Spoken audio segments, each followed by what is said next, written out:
Latest update sa totoong kalagayan ni Chris Aquino alamin. Chris Aquino inihabilin na ang mga anak kay Boy Abunda.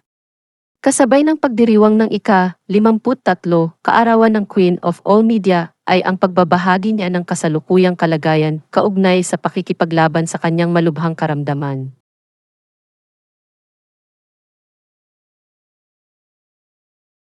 Sa kanyang panayam sa Fast Talk with Boy Abunda, matapang na ipinaalam ni Chris sa mga manonood ang mga nakakatakot na posibilidad na pwedeng mangyari sa kanya.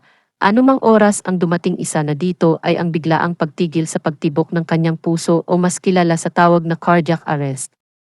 Na isa sa mga naging komplikasyon ng napakarami nitong autoimmune diseases, ayon kay Chris na ang susunod na 6 na buwan ng pakikipaglaban niya sa karamdaman ay mas magiging mahirap at napakadelikado para sa kanyang buhay. Malungkot ring sinabi nito na ang bawat araw na dumarating sa kanya ay itinuturing na lamang niyang bonus ng buhay na ibinibigay sa kanya ng Poong May Kapal. But you know, I've always been very upfronted honest hinarap ko na to because alam ko na bawat araw, especially now birthday ko papahiram na lang ito ng Diyos, binigyan ako ng bonus. So whatever days are left kung ano man ang natitira, it's a blessing. Samantala ipinahayag ni Chris na naihabilin na niya sa kanyang mga kapatid at kay Boy Abunda ang mga anak na sina Josh at Bimbi anuman ang mangyari sa kanya. Napakaraming tao. Kasi talking about dasal and ate, that is my last question. Ano ang dasal mo? To close this conversation, ano ang dasal mo, Chrissy, ngayon? I just want to thank God.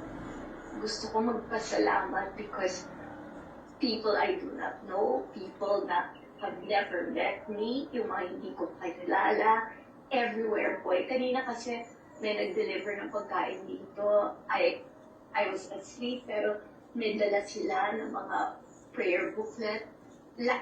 Ang laki ng community dito sa LA and I barely go out but when my sons are out, they're recognized and lahat, wala akong na-encounter na hindi nagsabi sa mga anak ko, sa mga kapatid ko, sa mga taong alam na kaibigan ko sila na pinagdarasal nila at sinasabi nilang kailangan siyang gumaling kasi meron pa kaming hinihintay galing sa kanya. Gusto pa namin siyang mapanood.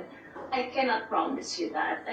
Kasi ang dami ng hindi ko kayang gawin. Pero ito po ang pangako ko sa inyo. Hindi ko kayo bibiguin dahil sumuko ako. Wala sa pananaw ko sa buhay na pwedeng sumuko. Kailangan lumaban.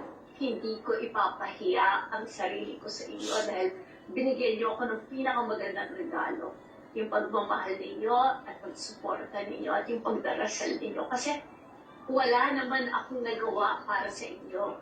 Pero kayo, sobra yung binibigay niyo sa akin na lakas because I know that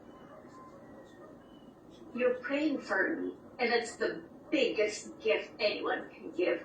Can I just say, Boy, para sa mga kapatid ko, I miss them so much. I love them so much, but it's so hard. And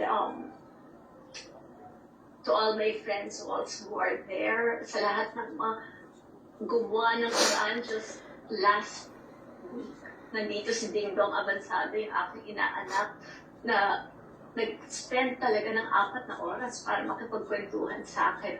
Malalaman mo kung sino talaga yung matotoong mong kaibigan. Dahil talaga gagawa sila ng paraan. I want to say thank you also to you for making this happen. Thank you to Mr. Duavit and Miss Annette and everybody in GMA. Dahil kayo ang nagbigay sa akin ng venue para ma-explain sa mga tao kung anong nangyayari. And also to our friend, Miss Jessica Sobo, kasi Boy, alam mo naman na sa kanya nakapangako yung interview na to, pero nung nalaman niya na sa'yo ko binigay, wala siya talagang pag-aalinlangan.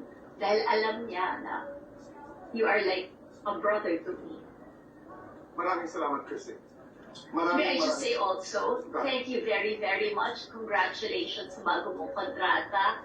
Kasi siguro mag-share ka na sa mga medical bills ko. Maraming salamat. No, because Happy Valentine's and happy birthday, Chrissy. don't laugh. That's your gift. Okay. Okay.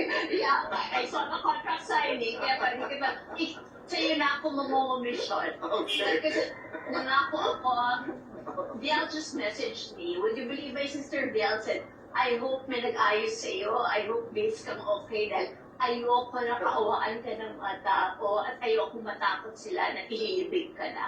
No, I refuse to die. Okay. We hear you, Chrissy. Yeah. Yes, talaga I love pipilitin ko because ang next my next chapter is to become a stage mother. Okay. Okay? Mangyayari yan. But that's for another Yes. interview. Maraming salamat, Chrissy. I love you, boy. I love you so much. Happy birthday. Happy Valentine's. At sa kapuso, maraming salamat. Maraming Happy Valentine's Day. And I'm 53 now. I want to still be here when I'm 63. You will. Maraming salamat. I love you, boy. I love you. Bye, Salamat. everybody. Bye-bye.